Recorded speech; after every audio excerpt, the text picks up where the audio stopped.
Assalamualaikum warahmatullahi wabarakatuh. Perkenalkan, nama saya Eva Uzlifatur Rodiyah, NIM 1118004. Saya dari kelas PAI 5A di Universitas Pesantren Tinggi Darul Ulum Jombang. Baik, di sini saya akan menjelaskan tentang berbagai macam pendekatan yang ada pada di pengelolaan kelas. Kemarin sudah disebutkan beberapa dari dosen saya, yaitu Ibu Galuh.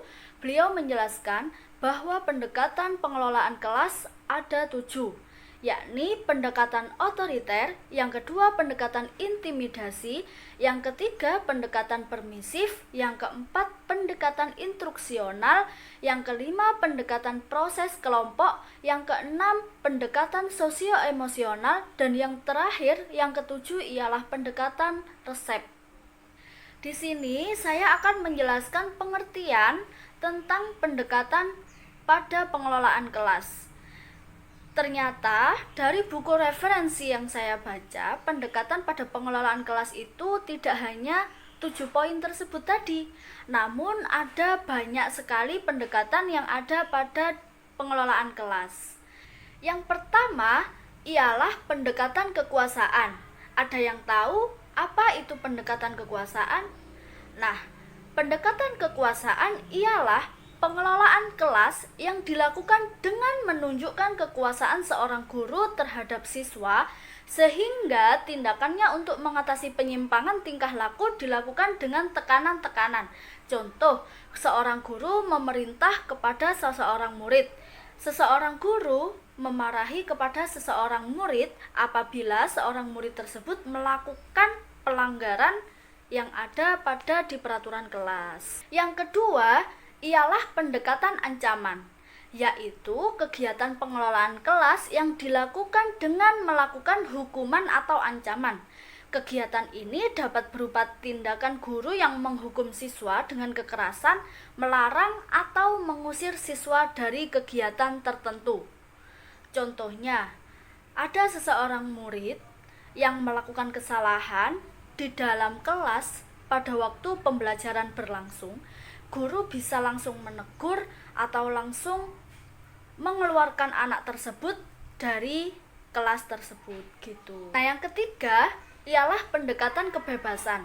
Kemarin sudah sedikit disinggung oleh dosen saya tentang pendekatan kebebasan. Namun di sini saya akan menjelaskan sedikit pengertian tentang pendekatan kebebasan. Pengelolaan di sini diartikan sebagai suatu proses untuk membantu peserta didik agar merasa bebas untuk mengerjakan sesuatu kapan saja dan di mana saja. Peranan guru dalam pendekatan ini ialah mengusahakan semaksimal mungkin kebebasan peserta didik. Yang keempat ialah pendekatan resep. Pendekatan resep ini dilakukan dengan memberi suatu daftar yang menggambarkan apa yang harus dan apa yang tidak boleh dikerjakan oleh guru dalam mereaksi semua masalah atau situasi yang terjadi di kelas. Dalam daftar itu digambarkan tahap demi tahap apa yang harus dikerjakan oleh guru. Nah, peranan guru dalam pendekatan ini hanyalah mengikuti petunjuk seperti apa yang ada pada buku resep tersebut. Yang kelima ialah pendekatan pengajaran. Pendekatan ini didasarkan pada suatu anggapan bahwa dalam suatu perencanaan dan pelaksanaan akan mencegah munculnya masalah tingkah laku peserta didik dan memecahkan suatu masalahnya itu apabila tidak bisa dicegah lagi. Namun, pendekatan ini menganjurkan tingkah laku guru dalam mengajar untuk mencegah dan menghentikan tingkah laku peserta didik yang kurang baik saja. Nah, peranan guru dalam pendekatan ini ialah merencanakan dan mengimplementasikan pelajaran yang baik. Yang keenam ialah pendekatan perubahan tingkah laku. Pendekatan ini didasarkan atas pandangan bahwa apabila seseorang siswa melakukan tingkah laku yang menyimpang, mungkin disebabkan oleh dua hal, yaitu siswa itu telah mempelajari tingkah laku yang menyimpang atau mungkin siswa justru belum mempelajari tingkah laku yang sebaiknya. Oleh sebab itu, agar siswa tersebut mengetahui tingkah laku yang ia lakukan, maka setiap tingkah lakunya diikuti dengan konsekuensi yang ditimbulkan oleh tingkah laku tersebut. Nah, konsekuensi itu dibuat oleh seseorang guru sebagai cara dalam melakukan pengelolaan kelas. Yang ketujuh ialah pendekatan suasana emosi dan hubungan sosial. Pendekatan pengelolaan kelas ini didasarkan suatu perasaan dan suasana sosial di dalam kelas sebagai sekelompok individu cenderung pada pandangan psikologi klinis dan konseling. Menurut pendekatan ini, pengelolaan kelas merupakan suatu proses menciptakan iklim dan suasana emosional dan hubungan sosial yang positif. Artinya, ada hubungan yang baik, yang positif antara guru dengan peserta didik atau antara peserta didik dengan peserta didik. Yang kedelapan ialah pendekatan proses kelompok. Pendekatan proses kelompok didasarkan atas dua macam anggapan dasar, yaitu bahwa kegiatan sekolah berlangsung dalam suasana kelompok.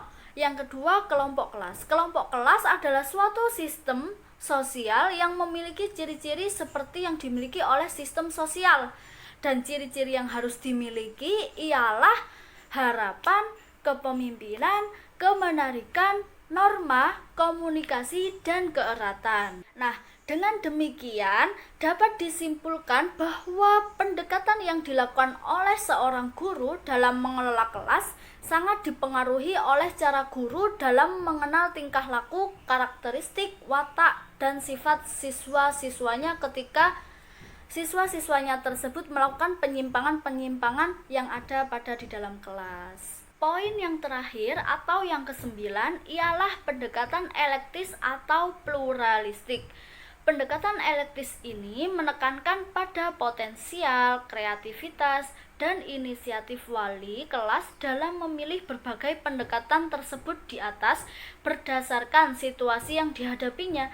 Penggunaan pendekatan itu dalam suatu situasi lain mungkin harus mengkombinasikan dua atau ketiga pendekatan tersebut di atas. Pendekatan elektis ini disebut juga pendekatan pluralistik, yaitu pengelolaan kelas yang berusaha menggunakan berbagai macam pendekatan yang memiliki potensi untuk dapat menciptakan dan mempertahankan suatu kondisi yang memungkinkan proses belajar mengajar berjalan dengan efektif dan efisien. Mungkin itu saja yang dapat saya jelaskan pada video ini tentang berbagai macam pendekatan yang ada di dalam pengelolaan kelas. Kurang lebihnya saya mohon maaf. Saya akhiri. Wassalamualaikum warahmatullahi wabarakatuh.